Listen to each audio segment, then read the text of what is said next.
Hey Guru Nation, welcome back to theclinicaltrialsguru.com. Again, it's theclinicaltrialsguru.com. Thank you very much for watching. Make sure you subscribe. Subscribe to YouTube, subscribe to the blog. Add me on Snapchat, Instagram. All the social links are below the video. And if you happen to be watching on the blog, thank you very much. Make sure you subscribe there as well. You don't want to miss out on notifications for my free monthly webinars. And then I do giveaways and stuff like that. So email, sign up there, and let's get into it. So if you ever have a question, you can reach out to me on Snapchat, Instagram, LinkedIn, Twitter, Facebook, email, dan@theclinicaltrialsguru.com or 949-415-6256. Yes, that is my phone number.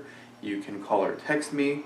I do prefer text, but you can call if you want. Just make sure you leave a voicemail if I don't answer, and I'll get back to you. So today's question is about recruitment and research sites, and let me just read you the question and let me give you some background. So there's a site that has gotten a study, okay, but the study hasn't started yet, and the CRO is asking them what they're going to do to prevent duplicate subjects from enrolling in the study. So what a duplicate subject is it's a patient who finds 2, 3, multiple research clinics in their area, and in order to receive a compensation stipend from each one, will actually enroll at each clinic at the same time, either for the same study or for a similar study or even for different studies with the same indication.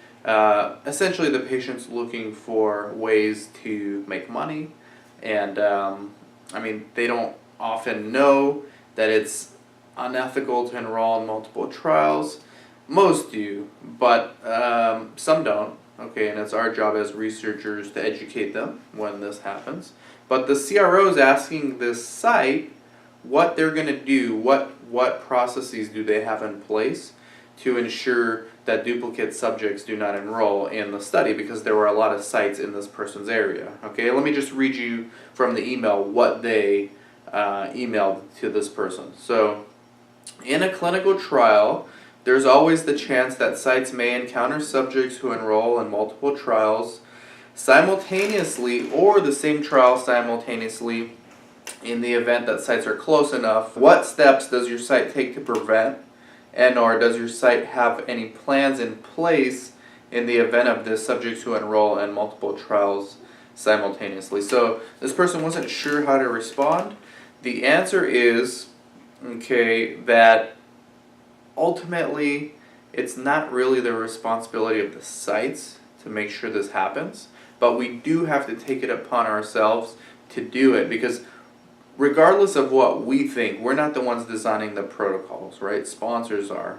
And if a sponsor has multiple studies, or a CRO, right? Let's just take it one step below the sponsor. If a CRO has multiple studies, or the same study with multiple sites for the same indication, you would think that they would put in place some kind of database where you can easily cross-reference and make sure that this patient who you're about to screen is actually not enrolled in another site. But even then, you can't get away with someone using a fake name or a fake date of birth or coming in with a fake ID. So there's always ways to go around and circumvent the system for a patient who's actually wants to get paid for multiple sites.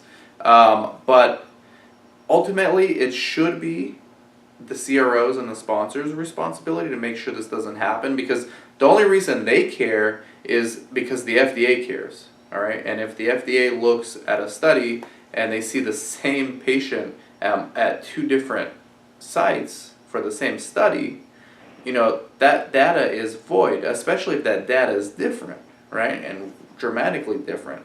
So this is why sponsors and CROs should care about that, in addition to all the ethical implications that go along with having a patient, and safety. IRBs should care about this too. In fact, IRBs frequently ask sites how they go about making sure that subjects are not duplicate enrolled. So my sites typically enroll 90% of their patients from their own patient database, the private practice. So the PI has rapport with these patients. Now that doesn't mean that these patients aren't going to go out if they really want to and find another research site and do the same study, but it's less likely. Okay, you're keeping them all from your own private practice. You have your own system, it's a closed system. You don't really get too many referrals, but it can still happen. So the next best thing a site can do is, prior to screening a subject, call the sponsor or their CRO, typically it will be the CRO, and ask to run the patient's initials and date of birth through their database to see if this subject enrolled in a previous trial or this current trial at another site. So this is not in our SOPs, and it's ultimately the discretion of the PI or the study coordinator, whomever's screening the patient.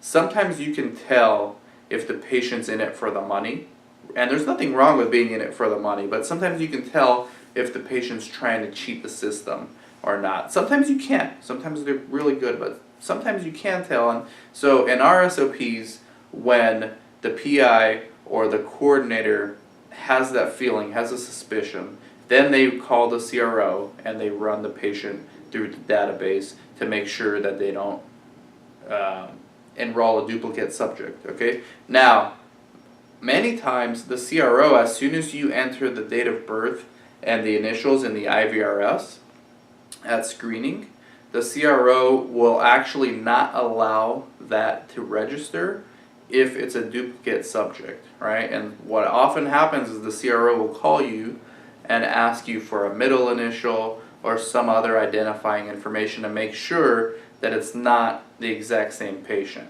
Okay, so they do have safeguards in place for their own studies, right? But there's no national registry that exists that registers and retains the records of every single study participant who's ever participated in a clinical trial. I think there's a lot of legal things around that I'm not going to get into, so that's why it hasn't happened. But at the CRO level, they do have initials and date of birth, and they are supposed to prevent this from happening. Things fall through the cracks all the time.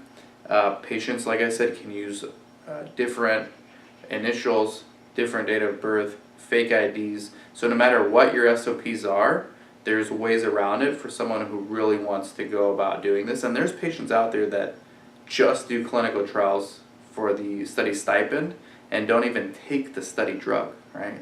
Like, I've actually heard them. I've heard these stories before.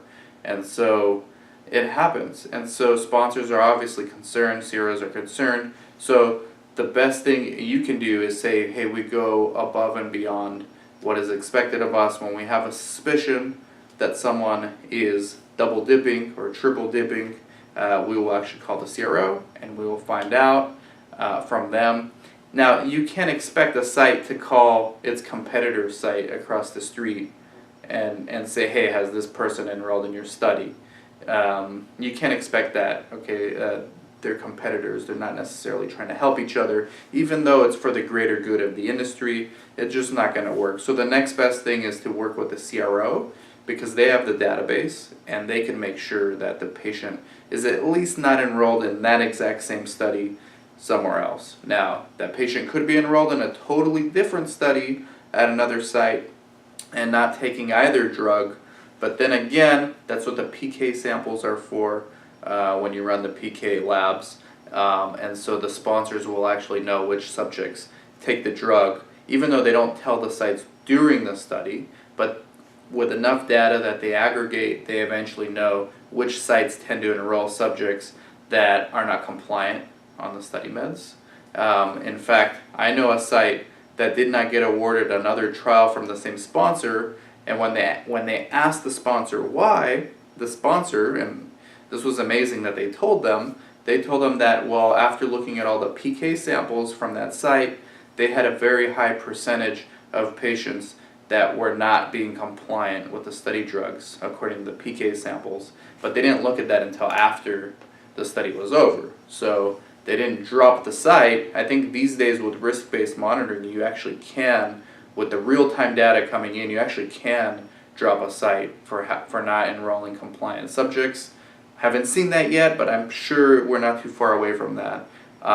So yeah, it's not only in our interest and for the greater good of the industry in general, but it's in our own business interest to make sure that we're not enrolling duplicate subjects in our studies, because duplicate subjects typically are not compliant with drugs, with the study drug, because they don't want to be taking 3 doses of 3 different things, right? So that's what I would do. If you still need help, let me know. Dan at theclinicaltrialsguru.com. Take care.